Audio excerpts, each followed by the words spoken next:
এই শীতে যদি ফুলকপির পাকোড়া না খান তাহলে শীতটাই পুরোপুরি মাটি। তাই আমি আপনাদের জন্য আজকে নিয়ে আসলাম ফুলকপির পাকোড়ার রেসিপি। আসসালামু আলাইকুম everyone, welcome to my another cooking video. আবারও চলে এলাম সহজ আর নতুন একটা রেসিপি নিয়ে। আজকে আপনাদের তৈরি করে দেখাবো ফুলকপির পাকোড়ার রেসিপি।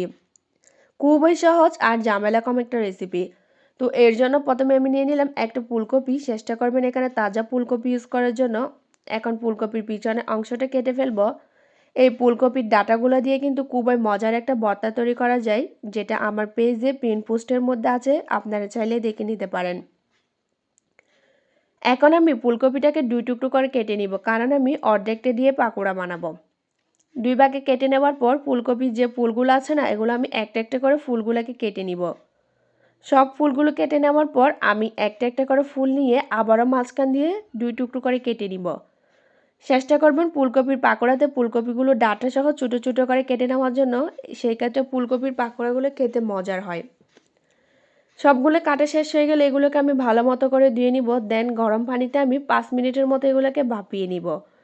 একদম গড়ি ধরে লবণ দিয়ে আমি এগুলোকে 5 মিনিটের মতো করে ভাপিয়ে নিয়েছি। 5 মিনিট পর এগুলোকে আমি পানি ঝরিয়ে উঠিয়ে নিলাম। দেন এগুলোকে আমি ঠান্ডা হতে দিব। এই ফাঁকে একটা আমি ময়দার ব্যাটার তৈরি করে নিব। ব্যাটারটা তৈরি করার জন্য প্রথমে আমি একটা মিক্সিং বোলের মধ্যে নিয়ে নিলাম হাফ কাপের মতো ময়দা।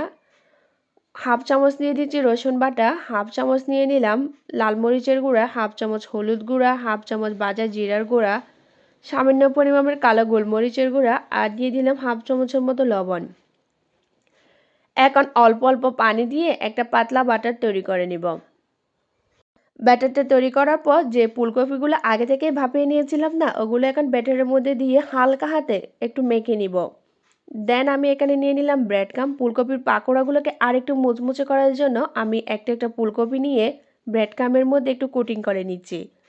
সবগুলোকে একইভাবে কোটিং করে নিলাম। দেন আমি চুলায় চলে যাব। চুলায় আমি আগে থেকে তেল বসিয়ে রেখেছিলাম। তেলটা হালকা গরম হয়ে এলে একে একে পাকোড়াগুলো তেলে ছেড়ে দিব। মাঝারি আছে ফুলকপির পাকোড়াগুলোকে ভেজে নিতে হবে। একটা সাইড ভাজা হয়ে এলে উল্টিয়ে আরেক সাইড ভেজে নিব। এভাবে উল্টিয়ে পাল্টিয়ে গোল্ডেন ব্রাউন হলে এগুলাকে তেল ঝরিয়ে উঠিয়ে নিব। দেখলেনই তো কত সহজে তৈরি হয়ে গেল মজাদার মুচমুচে এই ফুলকপির পাকোড়াগুলো। ব্রেড ক্রাম্ব ইউজ করার ফলে কিন্তু এই পাকোড়াগুলো অনেক বেশি মুচমুচে হয়েছে আর খেতেও কিন্তু অসম্ভব মজার হয়েছে। বিকালে চায়ের আড্ডায় এমন মুচমুচে এক প্লেট পাকোড়া থাকলে আর কি লাগে বলুন তো।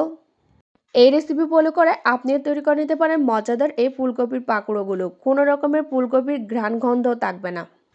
তো কেমন লেগেছে আমার আজকের রেসিপিটা অবশ্যই কমেন্টে জানিয়ে যাবেন। আমার রেসিপিটি যদি ভালো লেগে থাকে লাইক কমেন্ট শেয়ার করতে ভুলবেন না। সবাই অনেক বেশি ভালো থাকবেন, সুস্থ থাকবেন। আজকের মতো এখানে বিদায় নিচ্ছি। আল্লাহ হাফেজ।